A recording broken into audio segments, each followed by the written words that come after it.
கடவுளருள் TV நேயர்களுக்கு astro KS ஐயங்காரின் பணிவான நமஸ்காரங்கள். குரு வக்ர நிவர்த்தி 17/3/2026 26/5/2026 வரலும் உண்டான காலகட்டம். இவ்வளவு நாளாக இருந்த தடைகள் எல்லாம் நிச்சயமாக விலகி எல்லா விதமான ஏற்றங்களும் அந்தந்த ராசிக்காரர்களுக்கு ஏற்றாற்போல் கொடுக்கக்கூடிய வாய்ப்புகள் உண்டு. குரு அப்படின்னு சொன்னாலே தனகாரகன்னு சொல்லுவாங்க, புத்திரகாரகன்னு சொல்லுவாங்க. அதாவது இந்த ரெண்டுத்திற்கும் அவர் தான் அத்தாரிட்டி, அதாவது எஜமானர்னு சொல்லக்கூடியவர். பணம் வரணுமா, குரு தான் அதற்கு இதுவே, அதாவது அத்தாரிட்டியே, அவர் மூலியமாக தான் பணமே வரும்.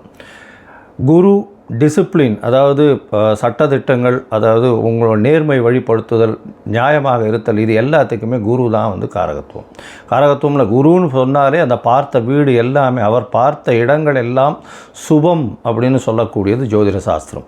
குரு பார்த்தால் கோடி நன்மை அப்படி சொல்லக்கூடியது. அதனால் குருவின் பார்வை அப்படின்றது மிகவும் விசேஷம். எந்த ஒரு தீய கிரகத்தின் மீது குரு பார்த்தாலும் அது மிகப்பெரிய ஏற்றத்தை கொடுக்கும். குரு தான் இருக்கும் வீட்டை விட தான் பார்த்த இடத்தை மிகுந்த ஆளுமையுடன் நல்ல ஒரு வெற்றிகரமாக சுபத்துவத்தை கொடுக்கக்கூடிய காலகட்டமாக இந்த காலகட்டம் அமையும். ஒரு இருக்கக்கூடிய இடம் அப்படின்னு சொல்லக்கூடியது முதல்ல எந்த ராசியில் இருக்கிறோ அந்த ராசி வளம் பெறும். அந்த ராசியில் பார்த்தேன்னா, ஒருவேளை இப்போ புதனுடைய ராசியான இதில் மிதுனத்தில் குரு வக்ர நிவர்த்தி அடைகிறார். அதனால் மிதுன ராசிக்காரர்களுக்கெல்லாம் தீர்க்கமான சிந்தனைகள், உடல் வலிமை எல்லாமே நல்லபடியாக இருக்கும் இடம் சுபம் பெறக்கூடிய வாய்ப்பு. அது தவிர அவர் பார்க்கக்கூடிய இடம் 5ஆம் இடத்தை பார்க்குறார். 5ஆம் இடத்தை பார்த்தால் 5ஆம் இடம்னு சொல்லக்கூடியது உங்களுடைய புத்திரஸ்தானம், உங்களுடைய புகழ் அந்தஸ்து கௌரவஸ்தானம், இது எல்லாமே கிடைக்கக்கூடிய காலகட்டம். திருமணம் 7ஆம் இடத்தை சொன்னால் திருமணத்தை பார்க்கக்கூடிய வாய்ப்புகள், திருமணம் அமையக்கூடிய காலகட்டம் நிச்சயமாக இருக்கும். அது தவிர பார்த்தீங்கன்னா உங்களுக்கு 9ஆம் இடம் அப்படின்னு சொல்லக்கூடிய, அதாவது குருவினுடைய பார்வை 9ஆம் இடம்னு சொல்லக்கூடிய இடத்துல இருக்கிறதுனால குரு பார்க்க கோடி நன்மை, தந்தையின் மூலியமாக சொத்துக்கள் வரும், வெளிநாடு வெளியூர் போகக்கூடிய பாக்கியங்கள்லாம் வரும்.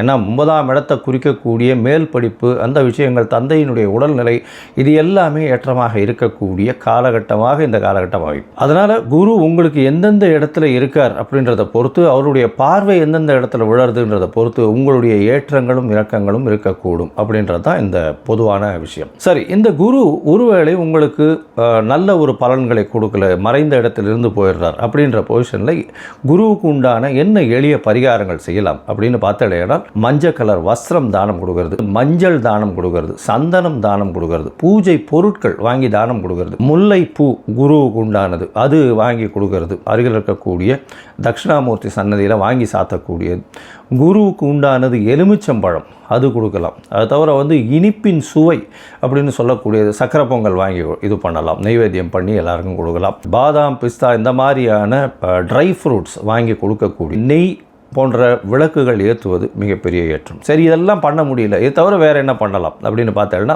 குரு பிரம்மா, குரு விஷ்ணு, குரு தேவோ மகேஸ்வரா, குரு சாக்ஷாத் பரபிரம்மா, தஸ்மை ஸ்ரீ குரவே நமஹான்னு 3 தரம் ஒரு நாளைக்கு சொல்லிட்டே வந்தேன்னா உங்களுக்கு வரக்கூடிய எல்லா பிரச்சனைகளும் இல்லை. ஏன் குரு ரொம்ப முக்கியமாக பார்க்குறோம் அப்படின்னா, குரு மூலியமாகத்தான் செல்வங்கள் வரும். ஏன்னா அவர் தனகாரகன்னு சொல்லக்கூடியவர். திருமணத்திற்கு குருபலன் வந்தாச்சா அப்படின்றது தான் கேட்குறது. பெண்களுக்கு குரு பலம் வந்தாச்சா அப்படின்னு சொல்லக்கூடியது.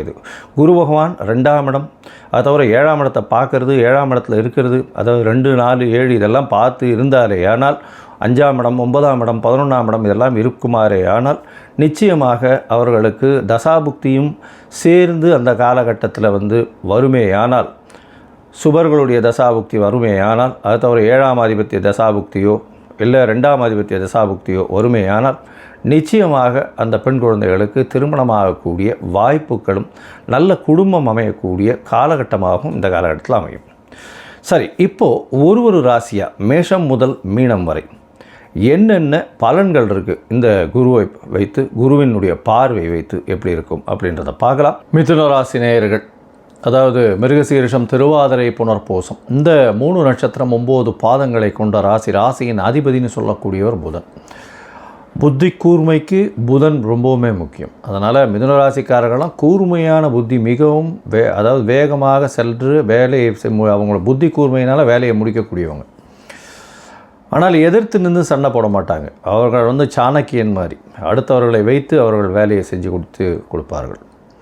சரி, இந்த மிதுன ராசிக்காரர்களுக்கு 17/3/2026 26/5/2026 வரலும் உண்டான காலகட்டம். அதாவது குரு வக்ர நிவர்த்தி எந்த மாதிரியான மாறுதல்களை ஏற்றத்தை கொடுக்கும் அப்படின்றத பார்க்கலாம்.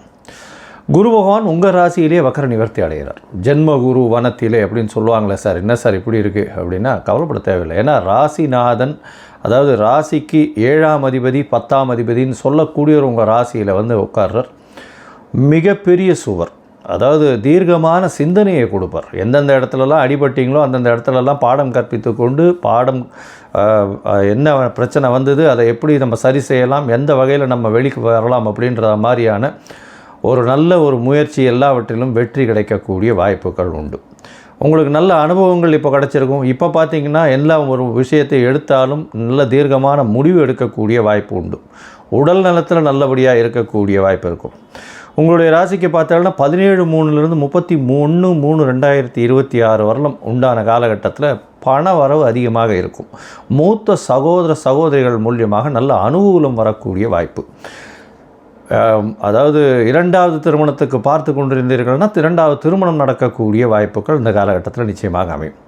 உங்களுடைய ராசிக்கு தொழிலில் அதீதமான லாபங்கள் இந்த காலகட்டத்தில் அமையும். அதை தவிர பார்த்தீங்கன்னா 1/4 30 வரலும் உண்டான காலகட்டத்தில் நல்ல தூக்கம் இருக்கும். நல்ல தூக்கம் அப்படின்னா இவ்வளோ நாளாக மென்டல் ஸ்ட்ரெஸ்ஸில் தூக்கமே இல்லாமல் இருந்த காலமாக இருந்திருக்கும். இப்போ பார்த்தீங்கன்னா நல்ல தூக்கம் உறக்கம் நல்லபடியாக இருக்கும். கணவன் மனைவிக்குள்ள அந்யோன்யம் இருக்கக்கூடிய காலகட்டமாக இருக்கும். உங்களுடைய சொந்த ஊர் கோயில், மூதாதையர் கோவிலுக்கு போயிட்டு வரக்கூடிய வாய்ப்பு, வெளிநாடு வெளியூர் ஷார்ட் ட்ரிப் போயிட்டு வரக்கூடிய வாய்ப்பு இந்த காலகட்டத்தில் அமைய போகிறது. அது தவிர பார்த்தீங்கன்னா 1/5/26 வரலும் உண்டான காலகட்டத்தில் சற்று மனக்குழப்பங்கள் நிலவும். இதை பண்ணலாமா அதை பண்ணலாமா அப்படின்ற மனக்குழப்பங்கள் நிலவும். ஆனால் நீண்டகால சிந்தனையோட ஒரு நல்ல தீர்வுகளை எடுத்து தீர்க்கமான சிந்தனையோட வெற்றிகளை குவிக்கக்கூடிய காலகட்டமாக இந்த குரு வக்ர நிவர்த்தி அமைகிறது. உங்களுடைய ராசிக்கு பார்த்தோம்னா குரு 5ஆம் இடத்தையும் பார்க்குறது, 7ஆம் இடத்தையும் பார்க்குறது, அது தவிர 9ஆம் இடத்தையும் பார்க்குறது. 5ஆம் இடம்னு சொல்லக்கூடிய புத்திர ஸ்தானத்தை பார்க்குறது. குரு பகவான் புத்திர காரகன் புத்திர ஸ்தானத்தை பார்க்குறார். அதனால் பார்த்தோம்னா இவ்வளோ நாள் குழந்தை பிராப்தி இல்லாதவர்கள், அதாவது குழந்தைக்காக ஏங்கி கொண்டிருப்பவர்கள், கல்யாணமாகி ரொம்ப நாள் ஆகி குழந்தை பாக்கியம் இல்லாதவர்கள், அவர்களுக்கு குழந்தை பிராப்தி ஏற்படக்கூடிய வாய்ப்பு இந்த காலகட்டத்தில் அமையும். அதாவது குழல் இனிது யாழ் இனிது என்ப தம்மக்கள் மழலை சொல் கேளாதோர் அப்படின்னு வள்ளுவன் சொன்ன மாதிரி தன்னுடைய குழந்தையின் குரலை கேட்பது மிகவும் பெரிய விஷயம். அதனால் இந்த காலகட்டத்தில் உங்களுக்கு இந்த குழந்தை பிராப்தி உண்டாகக்கூடிய வாய்ப்புகள் நிச்சயமாக உண்டு. திருமண பாக்கியம் உண்டு. எதிர்பாலினத்தவர் மூலியமாக நல்ல ஒரு ஏற்றமான விஷயங்கள் நடக்கும். அது தவிர உங்களுடைய பார்ட்னர்ஷிப் பிஸ்னஸில் பெரிய மாற்றங்கள் ஏற்படக்கூடிய வாய்ப்புகள் இந்த காலகட்டத்தில் இருக்குது. எடுத்த காரியங்கள் அனைத்தும் நிறைவேறும். நீங்கள் சொன்ன விஷயங்கள் எல்லாமே வெற்றி பெறும். அது தவிர பார்த்தீங்கன்னா உங்களுடைய ராசிக்கு 9ஆம் இடத்தையும் குரு பார்க்குறார். வெளிநாட்டில் போய் படிக்கக்கூடிய வாய்ப்புகள் இந்த காலகட்டத்தில் கிடைக்கும். அது தவிர தந்தையின் சொத்துக்கள் வரும். தந்தையின் உடனான அதாவது ஒருத்தருக்கு ஒருத்தர் பரஸ்பரமான மரியாதைகள் நல்லபடியாக இருக்கும். தந்தையின் மூலியமாக சொத்துக்கள் வரும். தந்தையின் வியாபாரத்திலிருந்து வியாபார பங்குகள் உங்களுக்கு வரக்கூடிய வாய்ப்புகள் இந்த காலகட்டத்தில் உண்டு. வெளிநாட்டுக்கு போய் படிக்கணும்னு எந்த யூனிவர்சிட்டியில் நினைக்கிறீங்களோ அது நிச்சயமாக நடக்கக்கூடிய மேல் படிப்பு நிச்சயமாக வரக்கூடிய காலகட்டமாக அமைய போகிறது. மொத்தத்தில் பார்க்கும்பொழுது இந்த மிதுன ராசிக்காரர்களுக்கு ஏற்றமான காலம். ராசியிலேயே குரு இருக்கிறது அப்படின்றதுனால ஜென்ம குரு வனத்திலேன்னு நினைக்கவே வேண்டாம். உங்களுக்கு இவ்வளவு நாள் பட்ட துன்பங்கள் எல்லாமே சரியாகி நல்ல ஒரு ஏற்றத்தை கொடுக்கக்கூடிய காலகட்டம். எடுத்த காரியங்கள் அனைத்தும் நிச்சயமாக வெற்றிகரமாக முடியும்.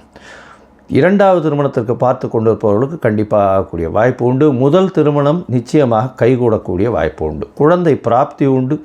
வெளிநாடு போய் படிக்கக்கூடிய யோகம் நிச்சயமாக உண்டு. உங்களுடைய எதிர்பாலினத்தோர் மூலியமாக நல்ல ஒரு ஏற்றமான செய்தி வரக்கூடிய வாய்ப்புகள் இந்த காலகட்டத்தில் இருக்குது. அது தவிர உங்களுடைய ராசிக்கு பார்ட்னர்ஷிப் தொழிலில் பெரிய மாற்றங்கள் இருக்கக்கூடிய வாய்ப்பு. தந்தையின் தொழில் உங்களுடைய கைக்கு வரும். தந்தையினுடைய சொத்துக்கள் வரக்கூடிய வாய்ப்புகள் இந்த காலகட்டத்தில் இருக்குது. இந்த காலகட்டத்தில் பார்த்தோம்னா திருமண பாக்கியம் வரும். தீர்க்கமான சிந்தனைகள் எழக்கூடிய வாய்ப்பு, புத்திர பாக்கியம் ஏற்படக்கூடிய வாய்ப்பு இந்த காலகட்டத்தில் நிச்சயமாக இருக்கும். உங்களுடைய தசாபுக்தி அந்தரம் சூக்ஷ்மம் அந்த அளவுக்கு சரியில்லை, இந்த குருவினுடைய அருள் அறிவு அதிகமாக வரலை அப்படின்னா நீங்கள் தென்குடித்திட்டை அதுக்கு போயிட்டு தட்சிணாமூர்த்தியை போய் சேவிச்சுட்டு வாங்க. உங்களுக்கு எல்லா விதமான வளமும் பெருகக்கூடிய வாய்ப்பு உண்டு. இங்கே அருகில் இருக்கக்கூடிய கோவிலில் தட்சிணாமூர்த்தியோ இல்லைன்னா வந்து ஆஞ்சநேயரோ விநாயகரோ அங்கே போய் நெய் விளக்கு போட்டு வாங்க. வியாழக்கிழமை சுண்டல், அதாவது மூக்கு கடலை சுண்டல் வந்து பெருமாளுக்கு வச்சுட்டு பிரசாதமாக எல்லாருக்கும் கொடுங்க. அது வியாழக்கிழமை பண்ணுங்க. வியாழக்கிழமை குரு ஹோரை கார்த்தால 6 to 7, அதாவது சூரிய உதயம் 6ன்னு வச்சுட்டா முதல் மணி நேரம் குரு ஹோரையாக இருக்கும்.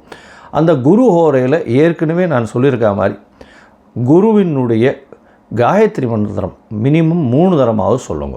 உங்களுக்கு வரக்கூடிய எந்த ஒரு பிரச்சனையாக இருந்தாலும், இருக்கக்கூடிய போன பிரச்சனையின் மூலியம் தொடர்ச்சியாக எதுவாக இருந்தாலும் நிச்சயமாக சூரியனை கண்ட பனி போல நிச்சயமாக விலகி செல்லக்கூடிய வாய்ப்புகள் உண்டு. கடவுள் அருள் டிவியை பார்த்தமைக்கு நன்றிகள். மேலும் இது போன்ற தகவல்களை தெரிந்து கொள்ள கடவுள் அருள் டிவியை சப்ஸ்கிரைப் செய்யுங்கள். மறக்காமல் பெல் ஐக்கானை கிளிக் செய்யுங்கள்.